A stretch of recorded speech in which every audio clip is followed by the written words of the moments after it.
नमस्कार, मी भाग्यश्री फाटक.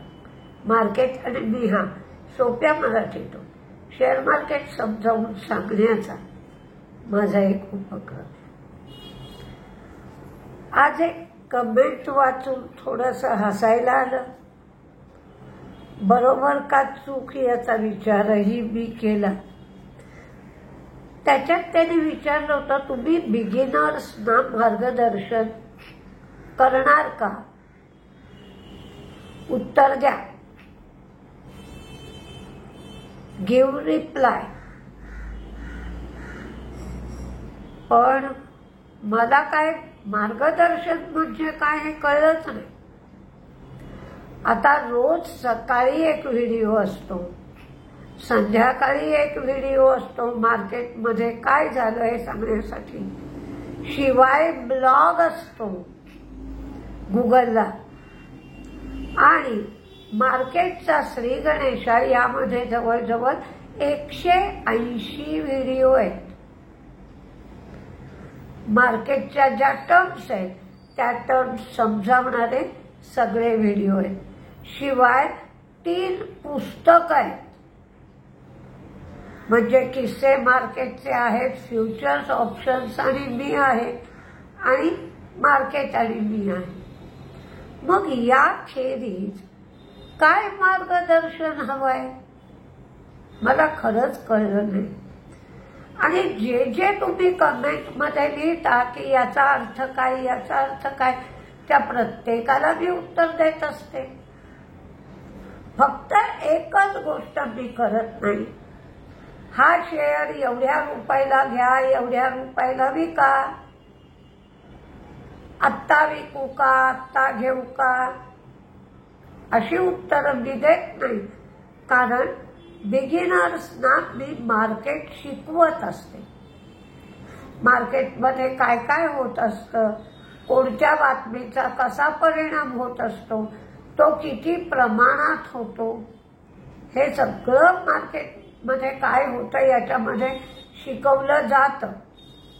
आणि रोज डेटा पण दिला जातो की डॉलर इंडेक्स काय, बॉन्ड यील्ड काय, रुपयाचं डॉलर बरोबर रिलेशन काय, क्रूडचा भाव काय, आणि ब्लॉगमध्ये सोनं, चांदी, मेटल सगळं ब्लॉगमध्ये दिलेलं असतं.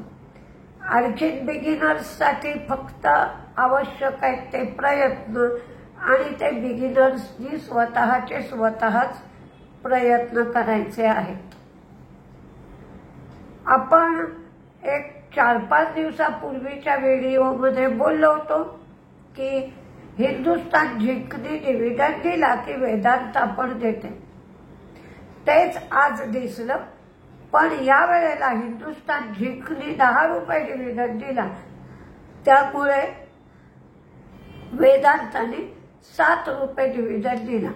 नेहमी हिंदुस्तान झिंकचा डिव्हिडंड 15 ते 18 रुपयाच्या आसपास असतो, त्यामुळे वेदांता 12 रुपये 13 रुपये असा डिव्हिडंड देते.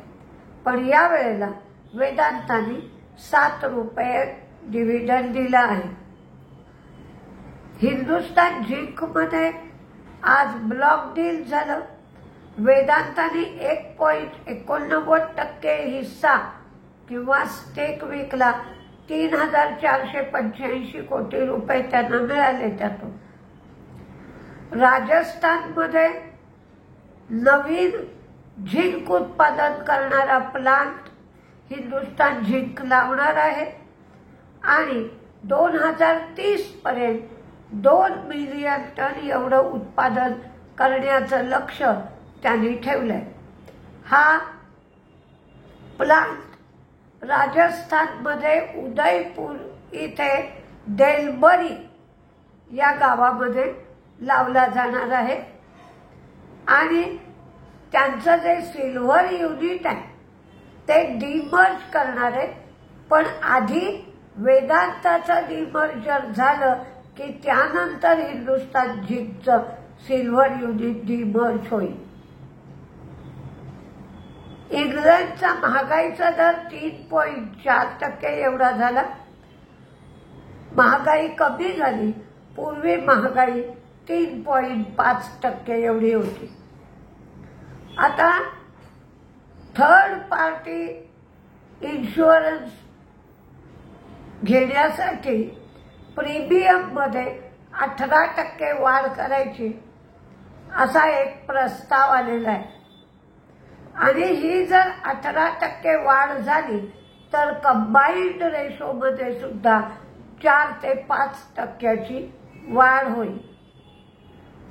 IRDA आणि रोड मिनिस्ट्री यांनी अशी शिफारस अर्थ मंत्रालयाकडे केली आहे. तर याचा फायदा ICICI लोंबार्ड, गो डिजिट यांना होऊ शकतो. अलेम्बिक फार्माच्या खारखडी युनिटला USFDA कडून EIR मिळाला. 17 ते 21 मार्च या कालावधीमध्ये याची तपासणी झाली होती. हे API 3 युनिट आहे. टाटा मोटर्सनी कतारमध्ये LPO 1622 बस लॉन्च केली. आता सरकारने फास्टॅग पद्धत 15 ऑगस्ट पासून सरकार सुरू करणार आहे. 3000 रुपयामध्ये तुम्हाला 1 वर्षासाठी पास मिळेल. 1 वर्ष किंवा 200 वेळा प्रवास म्हणजे 200 ट्रिप्स किंवा 1 वर्ष. आणि या पासचा दर 3000 रुपये एवढा असेल. 15 ऑगस्ट 2025 पासून हे पास द्यायला सुरुवात होईल. आणि हे पास तुम्हाला कोणत्याही हायवेवर चालू शकते. रिलायन्स इन्फ्राच्या आर्मनी फ्रान्सच्या डिझॉल्ट एव्हिएशन बरोबर फाल्कन 2000 जेट भारतात तयार करण्यासाठी भागीदारी केली. आणि रिलायन्स इन्फ्राचा आर्म कुठला तर रिलायन्स एरोस्ट्रक्चर. ह्या रिलायन्स एरोस्ट्रक्चरनी डिझॉल्ट एव्हिएशन बरोबर भागीदारी केली. आणि ही फ्रान्सची कंपनी प्रथमच फ्रान्स सोडून दुसऱ्या ठिकाणी प्रोडक्शन करणार आहे. म्हणजे आता ते भारतात फाल्कन 2000 जेटचं प्रोडक्शन करेल. बॉम्बे स्टॉक एक्सचेंजचं व्हॉल्यूम कमी होईल. त्यांचा मार्केट शेअर कमी होईल. कारण त्यांची वीकली एक्सपायरी आधी मंगळवारी होत असे. आता वीकली एक्सपायरी गुरुवारवर देण्यात आली आहे. त्याचा परिणाम बॉम्बे स्टॉक एक्सचेंजच्या व्हॉल्यूमवर होईल आणि म्हणून शेअर कमी होतो आहे. शेअरचा भाव. इन्फोसिसनी ॲडोबे AI लेड मार्केटिंग सोल्युशनला चालना देण्यासाठी ॲग्रीमेंट केलं. ॲडोबे बरोबर हे ॲग्रीमेंट केलाय इन्फोसिसने. आणि डिलिव्हरीला CCIची मंजुरी मिळाली. ई-कॉम एक्सप्रेस डील डिलिव्हरी करताय. ते ई-कॉम एक्सप्रेस मधला 99.4% स्टेक 1407 कोटीला घेणार आहे. तर याच्यासाठी CCIने मंजुरी दिली असं समजलं. आज मार्केट व्होलटाईलच होतं. आणि त्याचबरोबर पण व्होलटाईल असलं मार्केट तरी मंदीत होतं. काही वेळ 350 पॉईंटच्या आसपास मंदी होती. पण दिवसभर 200-250 पॉईंटच्या आसपास मंदी चालू राहील.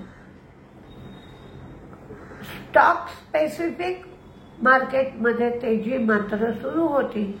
बँकांमध्ये काही प्रमाणात बँका आणि केमिकल्स याच्यामध्ये काही प्रमाणात आज मार्केटमध्ये तेजी होती.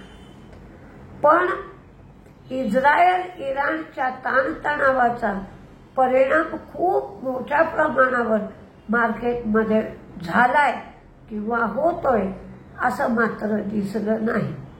उद्या बघूया आता काय काय होतंय ते. नमस्ते.